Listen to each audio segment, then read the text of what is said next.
Bonjour et bienvenue pour cette présentation de l'évaluation, vous le voyez ici, de la leçon numéro 2 du troisième chapitre de sixième, chapitre sur la Terre, leçon qui concernait les risques, et notamment l'influence de ces risques sur les êtres vivants en général.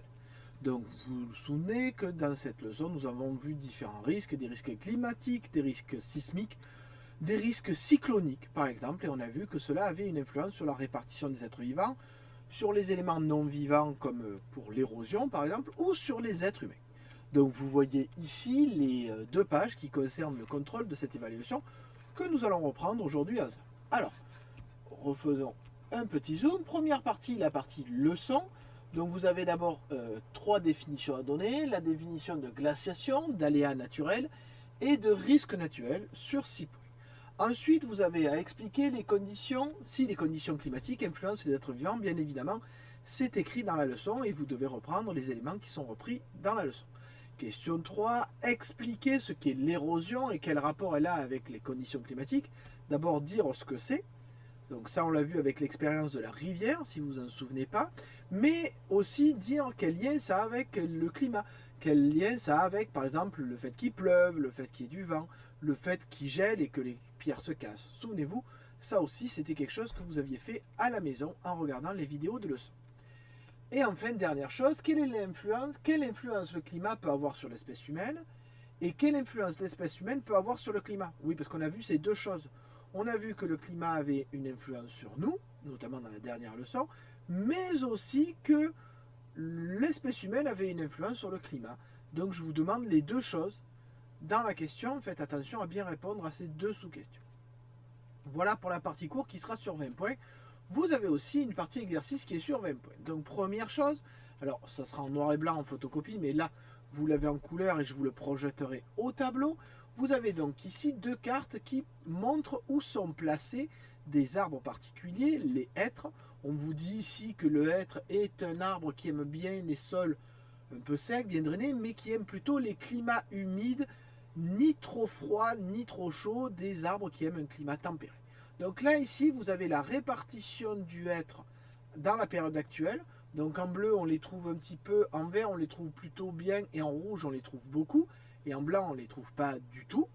Donc vous voyez que par exemple, là, on les trouve pas du tout parce qu'il y a un fleuve, et donc le sol est trop humide. Et ici, on les trouve pas du tout parce qu'il fait trop chaud, hein, puisque c'est... Et ici, vous avez non pas une carte du être tel qu'il est, mais tel qu'il devrait être en 2100. Oui, parce qu'il y a l'INRA, l'Institut national d'études, de recherche sur les ressources agricoles, qui peut faire des projections et se dire, tiens, voilà ce qui se passera si ça continue comme actuellement en 2100. Vous avez ici la répartition de ce être telle qu'elle est prévue en 2100. Et vous avez un petit texte qui vous indique ce qu'apprécie le être ou ce qu'il n'apprécie pas, chose que j'ai déjà commencé à l'oral.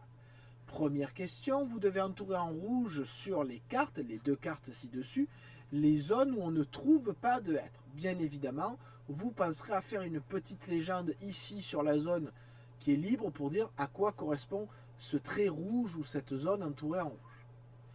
Indiquez, question 6, si les zones de présence du être en 2020 et en 2100 sont les mêmes. Donc j'ose espérer que là vous arriverez à faire une phrase en comparant les deux cartes. Et enfin, à l'aide du texte et de vos connaissances, notamment sur le réchauffement climatique, vous expliquerez pourquoi l'INRA peut prévoir ce type de changement sur la place du être. Donc comment ils font, sur quoi ils se basent, et quel est l'avenir du être en France en tout cas. Donc voilà pour le premier exercice.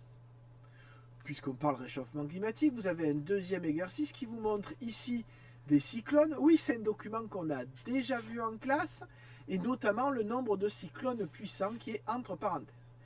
Et devinez quoi, je vous demande de faire un graphique ici. C'est la question 8, de compléter le graphique. Oui, parce que non seulement il faut tracer le graphique, mais il faut penser à compléter ici le titre des axes, compléter ici la légende avec une couleur, compléter ici le titre du graphique. Donc de compléter le graphique pour les cyclones puissants. Attention, pas pour tous les cyclones, pour les cyclones puissants. Donc, on le fait comme en classe. Vous voyez que je vous ai déjà mis l'échelle. 1 cm égale 5 cyclones puissants, c'est-à-dire que 2 mm, 2 petits carreaux, c'est un cyclone puissant. Donc, vous voyez, il suffit de compter. Vous y arriverez très facilement. Et enfin, expliquez ce que vous remarquez quant à l'évolution du nombre de cyclones puissants au cours du temps. Si vous n'arrivez pas à faire le graphique, vous pouvez quand même répondre à cette question 9 en regardant bien les données qui sont sur le tableau.